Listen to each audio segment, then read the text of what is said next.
YS Jagan Reddy యువతను మోసం చేశాడని, స్పెషల్ స్టేటస్ తెస్తారని ప్రజలను నమ్మబలికి మోసం చేశాడని, అటువంటి పరిస్థితి మళ్లీ ఇప్పుడు జరగకుండా చూసుకునే బాధ్యత మనందరిపై ఉందని శ్రీశైలం నియోజకవర్గం తెలుగుదేశం పార్టీ మాజీ ఎమ్మెల్యే బుడ్డా రాజశేఖర్ రెడ్డి అన్నారు. కేంద్రంలో మోడీ ఉన్నా సరే, ఇంకెవరున్నా సరే స్పెషల్ స్టేటస్ తెస్తారని హామీ ఇచ్చిన జగన్ రెడ్డి మోదీ దగ్గరకు వెళ్లి కాళ్లు పట్టుకున్నాడని ఎద్దేవా చేశారు. జగన్ రెడ్డి రాష్ట్రానికి ఏం చేశారో చెప్పాలని బుడ్డా రాజశేఖర్ రెడ్డి మండిపడ్డారు. అవునా, నా రాష్ట్రంలో ఇంతమంది పిల్లలు ఉన్నారు, చదువుకున్నారు, ఉద్యోగం కావాలి, ఒక కాలేజీ కావాలి, ఒక పెద్ద ఇన్స్టిట్యూషన్ కావాలి, కొన్ని ఫ్యాక్టరీలు కావాలా, నాకు ఉద్యోగాలు చేయరు అని అడిగాడు.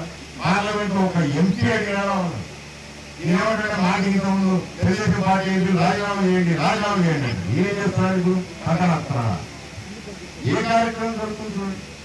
ఇప్పుడు మీకు తెలియదు కాదు, పిల్లలు చదువుకున్న కూడా అందరికి తెలుసు. పోయినసారి బాగా మోసపోయినారు, ఈసారి దయచేసి మోసపోవకండి. మీకు ఉద్యోగాలు రాని పిల్లలకు కూడా నిరుద్యోగ వృత్తి గతంలో 2000 ఇచ్చాము. రేపు మన అధికారంలోకి వస్తేనే 3000 రూపాయలు మీకు నిరుద్యోగ వృత్తి ఇస్తాను గుర్తుపెట్టుకోండి. మళ్ళీ మీకు ఉద్యోగాలు డిగ్రీలు టెక్లు చేసే వాళ్ళకందరికీ, అదే కాకుండా మామూలు డిగ్రీలు టీచింగ్ చేసే పిల్లలకందరికీ జాబ్ క్యాలెండర్ పెడతా ప్రతి సంవత్సరం అని చెప్పి, మెగా డిఎస్సీ పెడతా అని చెప్పి. ఏది లేదు, ఒక జాబ్ క్యాలెండర్ లేదు, ఒక డిఎస్సీ లేదు.